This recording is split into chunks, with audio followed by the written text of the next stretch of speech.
show. I am your host, Richard Franzi, and this is episode number 978 in our podcast series. And, I think we have a good one for you, ladies and gentlemen.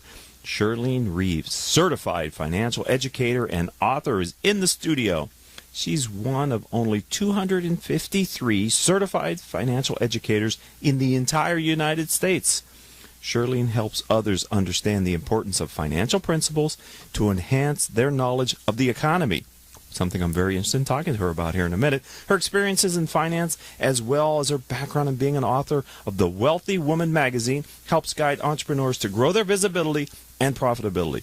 Shirlene joins us today to talk more about the missing piece that plummets entrepreneurs into failure. Shirlene, welcome to Critical Mass Radio Show. Hi, Richard. Thank you so much. I appreciate it. I'm excited to be here. I am too. I think we're going to have a fun time on the podcast and the radio show here on octalkradio.net. So let's start with an interesting story. Do you have something, can you share with our audience, an interesting story that kind of talks about the path that got you from where you are to where you are today? Oh, I can. And I'll just start it right at dumpster diving.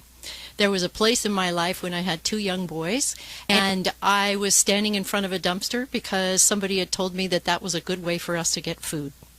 And I watched people dive in and out of there, and I just couldn't do it. And, I thought to myself, there's all these great watermelons in there, and I thought, why can't one person just go in and hand out all the watermelons? See, there's my systematic mind. Yes. Instead of Teamwork. Everybody having to go in and get one. It didn't make sense to me at all. But then, I got this message in my head that just said, this is so easy. What happened was I went through a divorce, and I ended up with two small children and not only 15 cents to rub together. Wow. And then I just got this message in my head that says, you don't have to do this. You've still got rice and beans in the trailer, so go back and eat the rice and beans and get a friggin' job.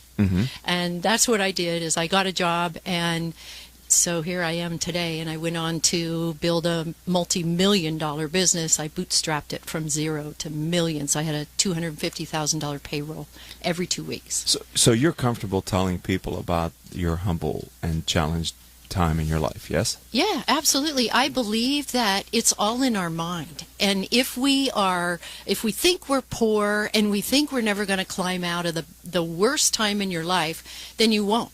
But if you think you will, you will.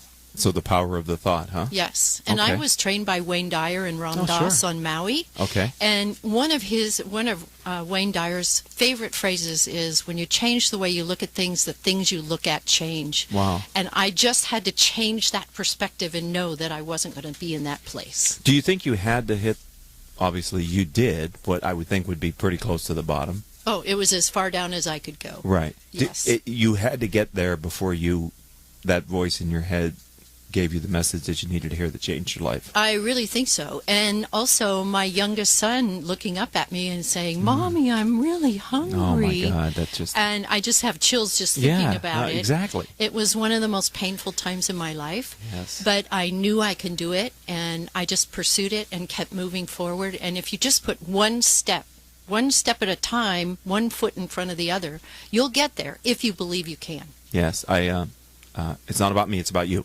But I ran one marathon because I never thought of myself as a runner.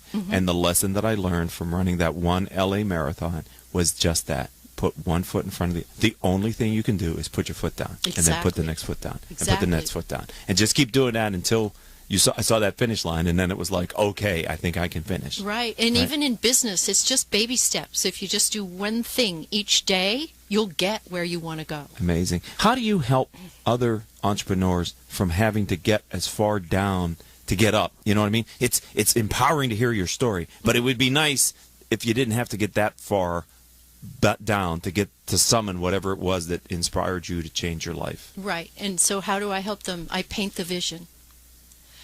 I paint the vision and what their talents are, and I start by, what is it you really love to do? Okay. Because so many people have been displaced and laid off, and they're trying to reinvent themselves, but they have so much talent in their background, they don't know where to begin. So you begin with, what do you love to do?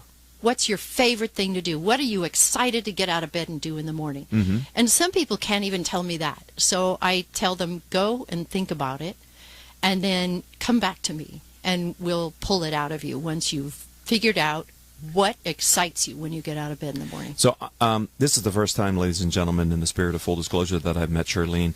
We did not know each other before you came into the studio, right? We're getting to know each other here. Yes. But I sense you're a serial entrepreneur.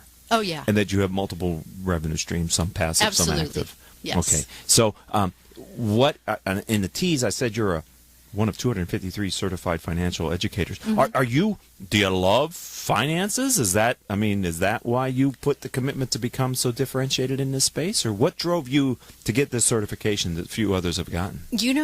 Finances is a talent. It's not something I love, but I love seeing people flourish. And when you become a certified financial educator, it's one of the hardest designations I've ever gotten in my life. And I have college degrees, I have a master's, I've got it all, okay? But this was the toughest.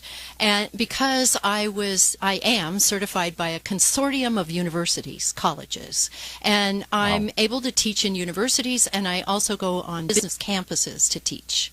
And what that does is it helps individuals learn the simple principles for business and also the simple principles for increasing wealth in their life. So I don't just work in the market specifically, I work in the whole house. So I find it interesting that being a capitalist society and a free market society, that we don't seem to have a very good understanding of economics and finances. Mm-hmm. And it's sort of, you sort of would benefit if you knew more as a culture. Yes, right. Absolutely.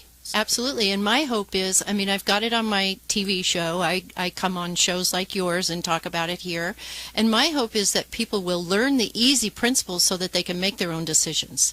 And then they don't go down with the market. Okay. That's what I'm trying to alleviate. Okay. Because that would be really good, right? Absolutely. If you didn't have that stress. Yes. Yes, it's really hard to make up stuff you lost, isn't it? It's hard to gain it, but it's really very difficult. And every time the market goes down and they say, oh, you lost 100 points, oh, we lost 200 points, right. And then the next day they go, oh, we made up 200 points, people don't understand that is money.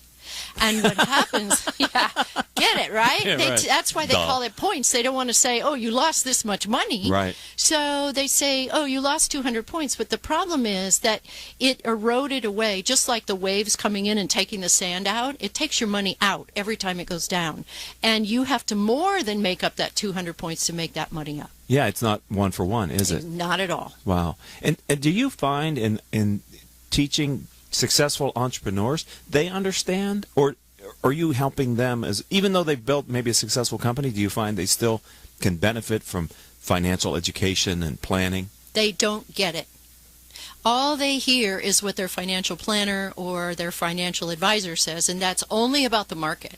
It's not looking at insurance. It's not looking at, gee, could I refinance my car and pay less on my car? How do I keep the money in my pocket? That's the whole goal, is to keep more money in your pocket. Can we ring a gong, Paul? Do we have a gong? We have a teachable moment gong here on Critical. And the audience knows that when they hear that was something that if they weren't quite listening to it on the podcast, to skip back and pick up the point that you just made. Oh, good. Can I give you another tip for the gong? Yeah. Okay.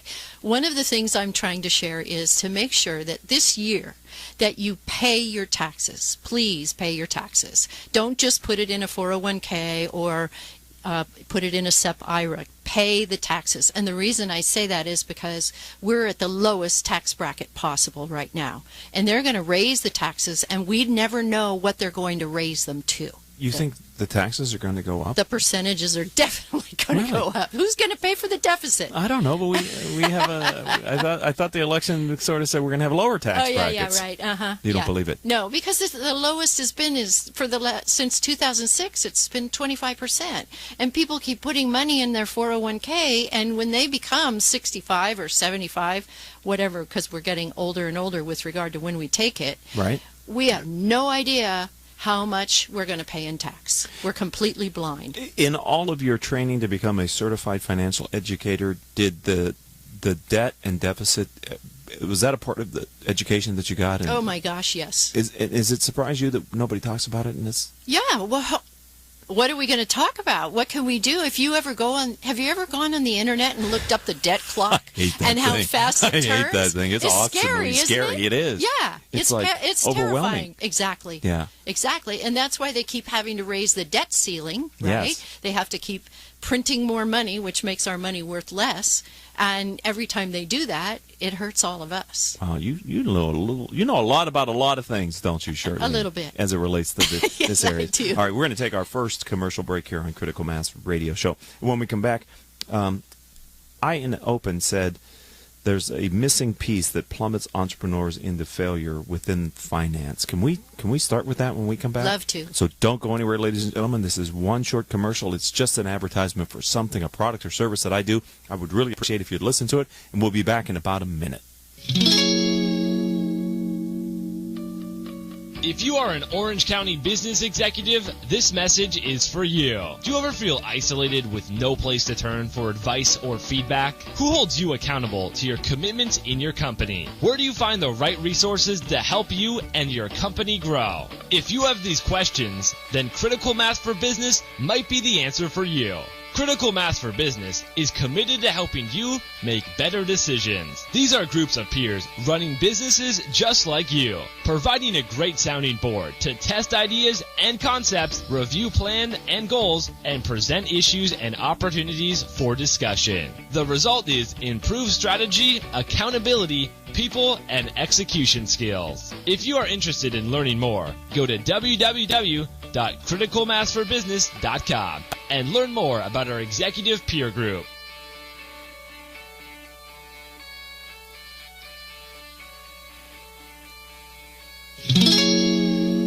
Welcome back to this edition of Critical Mass Radio Show. I am your host, Richard Franzi. All of our shows can be heard anytime on iTunes, Stitcher, Spreaker.com, several hundred former guest websites whose CEOs have been on the radio show, and they've put the player on their show. Simply type in these 4 words in your favorite podcasting software to subscribe to our weekly shows. Those 4 words are Critical Mass Radio Show. And like magic, you'll start getting our weekly downloads, and hopefully you will become a regular listen to the program. All right, Shirlene, before the break, I said I was going to ask you to kind of talk about something that I said in the open, which I found intriguing, and I want to learn from you. Mm-hmm. In your experience, what is the missing piece that plummets entrepreneurs into failure within the area of finance? That's such a great question, and I've been all over the United States interviewing entrepreneurs to find out that one answer. What do you think it is? Oh, why would you do that to me? Come on, Richard. What is the one thing that plummets entrepreneurs into failure? Being too aggressive. Well, that would be a good part of it, yes. Because there's entrepreneurs. And yes, being too aggressive. It's all about sales. And what they do is, I think of our businesses as if you could picture a lighthouse, right? They have a real solid foundation, mm-hmm. and that's all your programs, your books, and everything that your background, your credentials. Your podcasts, absolutely. And then that big column is all about marketing and sales. And then the top is the ability to shine your light brightly so that people can find you and actually work with you. Make sense? Yes. Okay. I'm into it. So what happens if they don't learn the marketing? Then the light's down on top of the foundation, right? And nobody can see them because they can't understand them. Right. So the sales piece and the marketing piece and speaking your client's perfect language, speaking a language that they say, oh, I get that. That makes sense. I'm hearing that. Mm-hmm. And one of the things that you need to do, or anybody who's an entrepreneur needs to do, is speak in benefits. What are the benefits?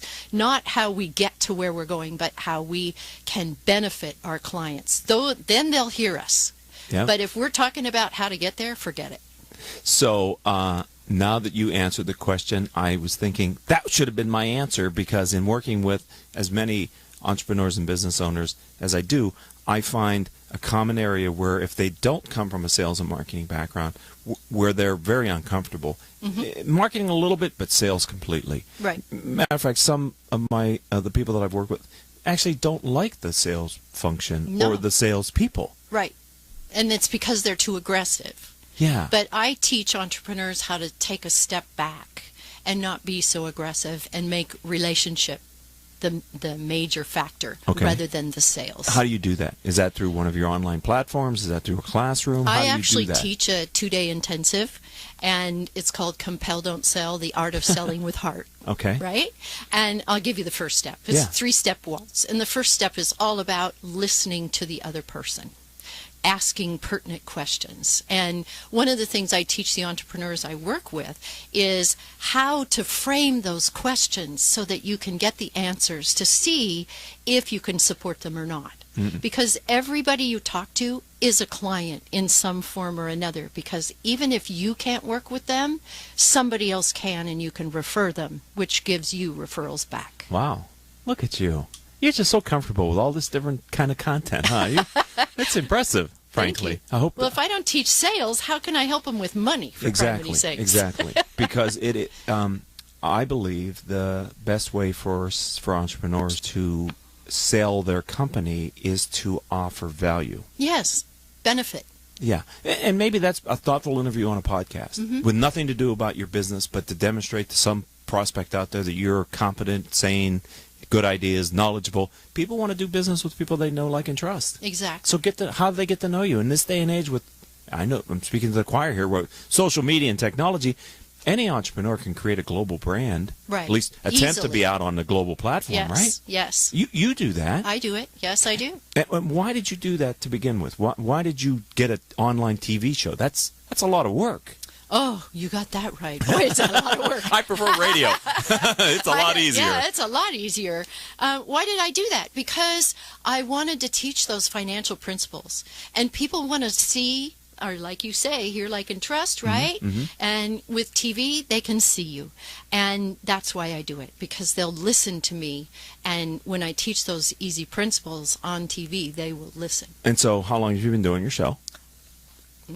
Year and a half. Okay. And what's the name of it? Maximize Your Wealth Now. Okay. So people Google that? Yeah. And there's episodes? They'll get my website. If they even Google my name, I'm all over the place. Okay. And we're going to get to that, too, a little bit later in the interview. Excuse me, a little bit of a cold. Tell me about Wealthy Woman Magazine. Okay. I've been producing that. It's quarterly and it's digital.